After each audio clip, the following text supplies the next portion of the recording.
Here we are in Astoria at the column. Let's get inside that thing. Hey, wake up Morgan, we got some climbing to do. And off we go. So we climb up this spiral staircase that's within this column. Pretty cool. It's like a $2 donation to park in this parking lot and do that. I think it's worth it. So out we go. Look at Morgan's face on this. She was all stoked about climbing up here, but she changed her tune when she got on top. Alright, so there's the backside of Astoria right there. It's kind of farmland and wilderness. Beautiful. There's Astoria and the Columbia River Inlet.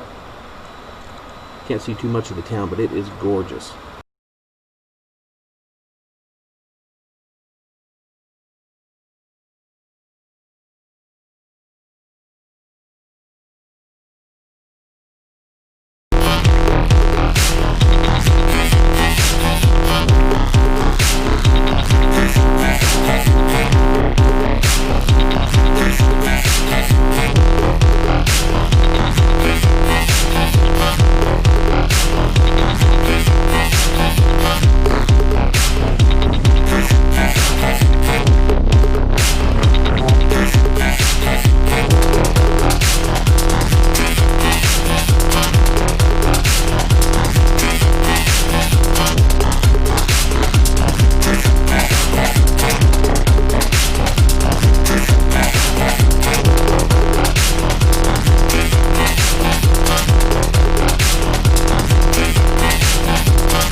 Here we are at Dismal Niche, one of the last stops of the Lewis and Clark expedition, as they finally met their goal of reaching the Pacific Ocean.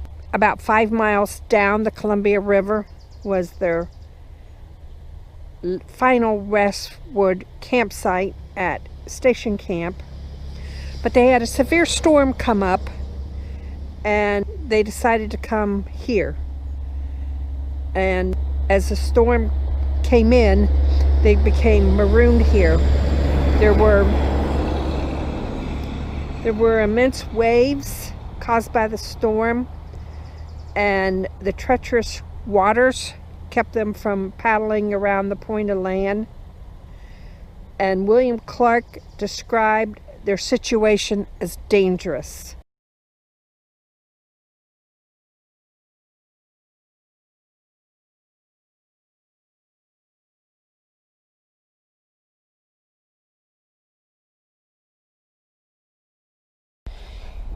In 1805, the Lewis and Clark expedition, or actually the Corps of Discovery, came here and set up camp and explored. They did some surveying and things like that, and then it was voted that they would take canoes and go across the mouth of the Columbia River to the other side and build a fort for protection from the winter.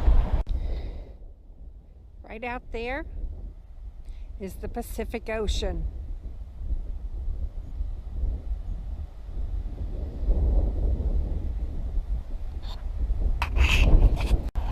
These are the type of canoes that were used by the natives around here.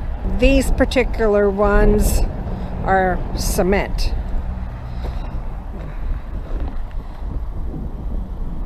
But they would have been made out of cedar.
Here we are at Fort Clatsop, very much like Lewis and Clark when they were here in the late fall of 1805 and early spring of 1806. The fort that you're seeing today is an exact replica of the original model that William Clark designed and had built himself. While here at Fort Clatsop, Lewis and Clark and the men accomplished many different tasks. William Clark would spend hours and hours working on his maps. Meriwether Lewis caught up with the flora and fauna and wrote a lot of the journal entries that he had bypassed and put in his field notes until he had an opportunity to write them in detail. While Lewis and Clark and the Corps of Discovery were here at Fort Clatsop, these 4.5 months were absolutely miserable. It rained all but 6 days, and of those 6 days it was sunny in the morning and rainy in the afternoon, or it was rainy in the morning and sunny in the afternoon, a reverse. The men were very anxious to leave Fort Clatsop. In fact, when they leave on March 23rd, 1806, Lewis was planning on staying until April 23rd, 1806. But the men and Lewis and Clark, they needed to get away from this wet, damp environment that they experienced for 112 days.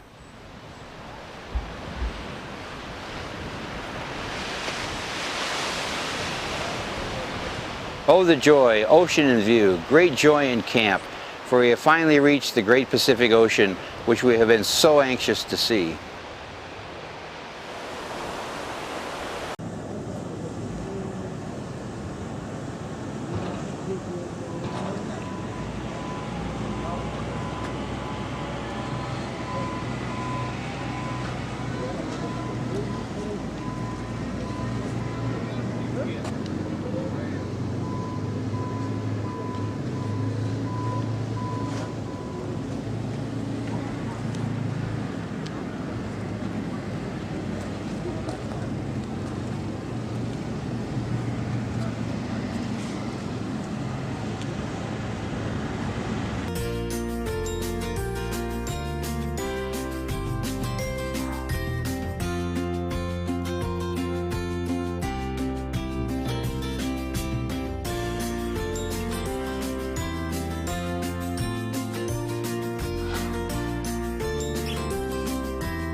The boathouse was built in 1936 with $25,000, and the Coast Guard used it for almost 40 years. What changed is the operation. They didn't have the same kind of boats, the wooden boats that they pulled out of the water. The boats they use today are boats that stay in the water most of the time.